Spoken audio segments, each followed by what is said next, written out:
Los fanáticos de Donald Trump hoy se sienten traicionados por su líder, quien junto a su equipo de campaña hizo de la transparencia sobre la historia de Jeffrey Epstein una de sus promesas centrales.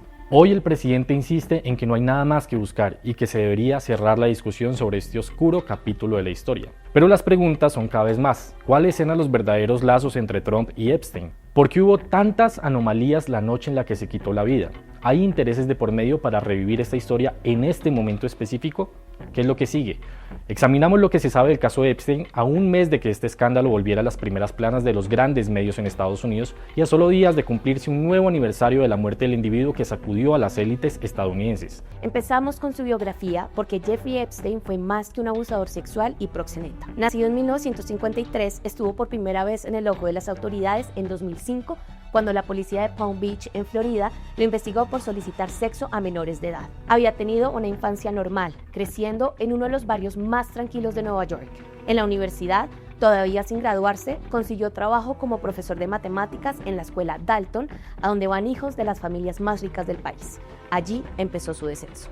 Se registraron sus primeros comportamientos inapropiados. Iba a fiestas de estudiantes y coqueteaba con algunas de ellas hasta que fue despedido por bajo rendimiento. De todas maneras, su paso por Dalton sirvió para conectarse. Alan Greenberg, CEO de una de las firmas más grandes de Wall Street, le ofreció trabajo como operador de bolsa. Pronto fue escalonando peldaños hasta que sus procedimientos cuestionables y violación de leyes llevaron a la empresa a despedirlo. Al salir, Epstein fundó su propia empresa con la que ayudaba a recuperar dinero perdido en fraudes. Este paso por Wall Street ayudó a conectarla aún mejor entre la alta sociedad. Para ver cómo estaba conectado Epstein, lo invitamos a ver este gráfico de nuestra plataforma digital. Muchos de sus clientes estaban envueltos en operaciones oscuras. Uno de ellos era el famoso traficante de armas Adnan Khashoggi, quien ayudaba al gobierno estadounidense a enviar armas a Irán en secreto. Por esta razón, Epstein empezó a viajar a Europa y a Medio Oriente con frecuencia. Pero tal vez su cliente más importante, al menos de lo que hay registros, fue Lex Wexner, quien resultaba ser el dueño de Victoria's Secret, la famosa marca de lencería para mujeres. Para 1991, Wexner le dio poder total a Epstein sobre su dinero y además le transfirió su mansión en Manhattan valorada en $70 millones y ubicado en una de las zonas más exclusivas de todo Nueva York. Este punto es clave, no lo olviden. Pueden consultar algunos de los sitios de interés sobre la vida de Epstein en este mapa que también les dejamos en nuestra plataforma digital. Su lista completa de clientes, sin embargo, nunca ha sido revelada al público, por lo que no hay claridad de cómo se hizo tan rico. Poco a poco, Epstein empezó a moverse en círculos más exclusivos y a rodearse de personalidades como Donald Trump y el príncipe Andrés de Inglaterra.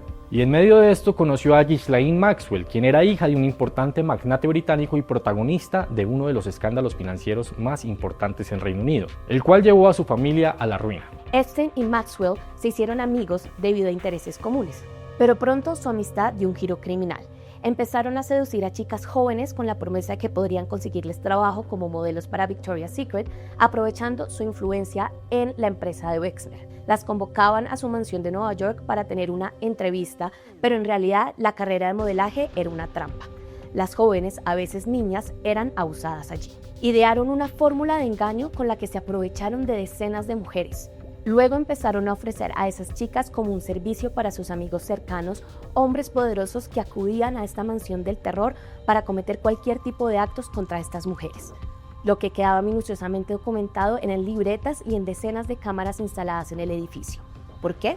Algunos comentaristas han dicho que Epstein trabajaba como agente de inteligencia, lo que ha alimentado la hipótesis de que recolectaba información sensible para gobiernos extranjeros con el fin de chantajear a hombres poderosos que cometían actos reprochables, pero no hay información certera sobre esto.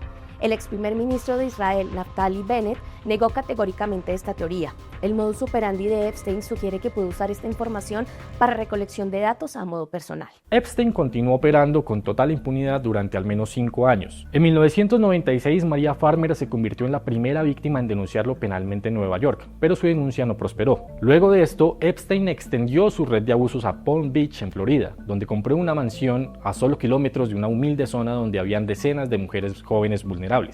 Aquí se instaló su segundo centro de operaciones. Tiffany Doe, una de sus ex empleadas, dijo que se infiltraban en escuelas secundarias para reclutar niñas y llevarlas a la mansión con la misma fórmula que ejecutaron en Nueva York. En 2005, una de esas chicas le contó a su mamá que había sido abusada por un millonario, lo que desencadenó una segunda denuncia formal contra Epstein. A pesar de la gravedad de lo que se denunció, el fiscal estatal Barry Krischer, quien decidía qué cargos se presentaban contra Epstein, dilató el caso y solo presentó un cargo en su contra. solicitud de prostitución. El jefe de la policía, Michael Ritter, notó que estaba ocurriendo algo extraño, así que pidió la ayuda directa del FBI, que encontró datos tan abrumadores como el reclutamiento de unas trillizas de 12 años para celebrar el cumpleaños de Epstein.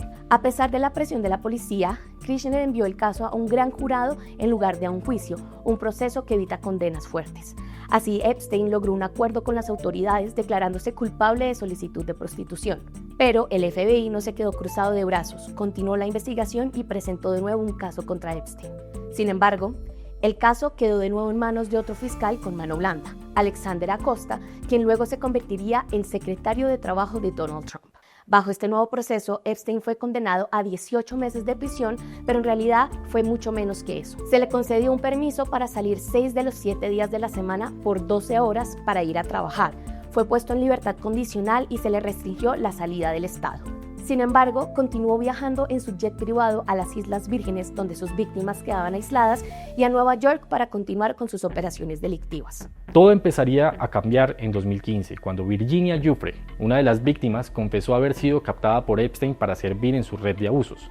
Esta denuncia por primera vez desencadenó una ola de acusaciones contra Epstein. El público estadounidense empezó a preguntarse por el alcance de los abusos, pero la justicia, de nuevo, no avanzó. Julie Brown, una reportera del Miami Herald, no soltó el caso y empezó a llamar a cada una de las mujeres detrás de estos testimonios para armar toda la historia. En 2018 publicó su investigación y con el peso mediático que tuvo esta, las autoridades no tuvieron más remedio que arrestar a Epstein el 6 de julio de 2019. Su red criminal cumplía casi 20 años operando frente a las autoridades. A diferencia de otras veces, las acusaciones no fueron blandas. Fue trasladado al Centro Correccional de Manhattan, se hallaron sus propiedades y se publicaron cientos de páginas de evidencia que salpicaban a nombres poderosos involucrados. Lo más importante fue que se le negó una salida bajo fianza. Epstein ofreció hasta $100 millones para quedar en libertad. La lectura de cargos fue dura, sin embargo, el proceso fue corto. El 10 de agosto de 2019, Jeffrey Epstein fue encontrado muerto en su celda.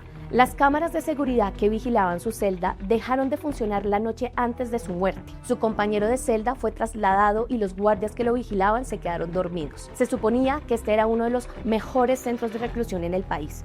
¿Qué pasó? 6 años después no hay información nueva sobre las fallas de seguridad que rodean la muerte de Epstein. Entonces, ¿por qué estamos hablando de nuevo de él? La primera respuesta es por Donald Trump. Durante su segunda campaña a la presidencia de Estados Unidos, el equipo del republicano alimentó las teorías de que algo estaba mal con el caso Epstein y que el gobierno ocultaba la información completa porque comprometía a las élites del país. Algunas figuras, como la hoy fiscal general Pam Bondi o el vicepresidente J.D. Vance, promovieron la idea de que el Estado profundo mató al magnate y ocultaba la lista de sus clientes, a la vez que prometieron liberar esa información. Sin embargo, ahora que están en el poder, el mismo equipo de Trump desalentó esas teorías y cerró el caso. En febrero, Trump convocó a un grupo de influencers de derecha que dicen ser periodistas para cumplir con su palabra y mostrarles todos los archivos de Epstein. La desilusión de estos influencers fue enorme al ver que los documentos que les estaban mostrando no revelaban nada nuevo. Era la misma información que ya se había publicado antes. La periodista Helen Lewis explicó muy bien lo que pasó acá en un artículo de The Atlantic. Dijo que estos influencers no entienden lo que es el periodismo real. Se contentan con hacer preguntas sin buscar respuestas y luego se quejan cuando el gobierno no les da primicias. ¿Qué hace el periodismo que ellos no hacen? El periodismo serio investiga, contrasta fuentes, se arriesga, no se limita a repetir cosas ni a tirar preguntas al aire. Julie Brown, por ejemplo, llamó a las víctimas de Epstein para conocer su historia, pero estos influencers no quieren conocer la verdad y por eso no la buscan. Lo que quieren es alimentar una máquina que perpetúa la especulación. En junio, el gobierno dijo que no hay ninguna lista de clientes y que el caso debe quedar cerrado porque no hay nada más que examinar. También se despidieron a figuras clave de la investigación como la jueza Maureen Comey. Esto enfureció a los republicanos, que ahora queman las gorras que identifican al movimiento Trump. No solo ha incumplido con su palabra frente a la transparencia en el caso, sino que difícilmente puede hacer algo para calmar a sus seguidores. Luego de años de alimentar y legitimar sus teorías, esta base de fanáticos no concibe una realidad diferente sobre esta historia. Para ellos hay una lista de clientes y una conspiración que ejecutó a Epstein. Es lo interesante que sucede cuando se utilizan teorías de conspiración para llegar al poder, dijo Joseph Osinski, profesor de Ciencias Políticas de la Universidad de Miami, especializado en el estudio de teorías de conspiración. Trump se ha pasado los últimos 10 años construyendo una coalición de personas mayoritariamente conspiranoicas en Estados Unidos. Así que para que esta gente siga participando, donando, asistiendo a sus discursos y votando por él y por los republicanos, tiene que seguir impulsando las teorías conspirativas, agregó. Trump prometió desclasificar los registros del gran jurado relacionados con Jeffrey Epstein, pero esto enfrenta múltiples obstáculos legales. De hecho, el jueves un juez negó esta solicitud. Incluso si el gobierno tiene éxito con esto, no está claro si los documentos revelarán algo nuevo. El Departamento de Justicia también quiere entrevistar a Ghislaine Maxwell de nuevo, quien cumple una condena de 20 años por tráfico sexual. Aunque la posibilidad de que Maxwell ofrezca nueva información genera expectativas, cualquier testimonio sería difícil de corroborar y estaría teñido por su posible interés de obtener clemencia. El propio departamento ha calificado a Maxwell como una mentirosa reiterada, acusándola de perjurio en varias instancias previas, así que el valor de cualquier revelación tardía sigue en duda. Mientras vuelven a discutirse las versiones oficiales sobre el suicidio de Epstein, los encubrimientos de las élites y la lista de sus clientes, hay debates que el país ha pasado de largo. Trump ha tenido una semana de puros éxitos en el Congreso. El gobierno aprobó un megaproyecto fiscal que afecta severamente a los hogares con menos ingresos. También se está aprobando una ley sobre criptomonedas que va a anclarla directamente a los bonos del Tesoro, considerado el activo más seguro y estable de la economía estadounidense. Son noticias muy importantes que no han sido suficientemente abordadas porque el ciclo noticioso está controlado por lo que pasa con el caso Epstein. Así que quienes dicen que todo esto es una distracción no están del todo descabellados. Esto no borra el hecho de que las circunstancias de la muerte de Epstein y todo lo que rodea a su red de abusos tienen que ser investigadas. También hay que destacar que hay personas a las que les conviene mantener el caso vigente y no son solo esos influencers y políticos republicanos que basan sus estrategias en conspiraciones, sino a millonarios como Elon Musk, quien atacó directamente a Trump con sus vínculos con Epstein en medio de su distanciamiento, o Rupert Murdoch, dueño de Fox News.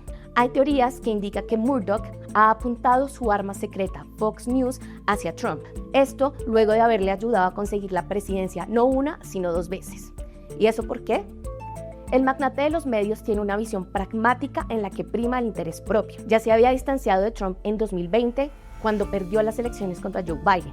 La pelea quedó resumida en la manera en la que The New York Post, también propiedad de Murdoch, anunció en 2024 que Trump buscaría de nuevo la reelección. Se limitaron a titular "Hombre de Florida hace anuncio", mostrando su desprecio. Cuando Trump volvió a ganar, Murdoch se acercó de nuevo al republicano. Pero ahora mismo las noticias sobre Epstein ayudan a mantener la audiencia alta de Fox, aunque vaya en contra del mismo Trump. Y eso es suficiente para mantener el caso vivo. A la novela de Epstein le faltan muchísimos capítulos por escribir. Lo invitamos a ver nuestro resumen de esta saga que ha escandalizado a Estados Unidos en la página de la sección Mundo de El Espectador.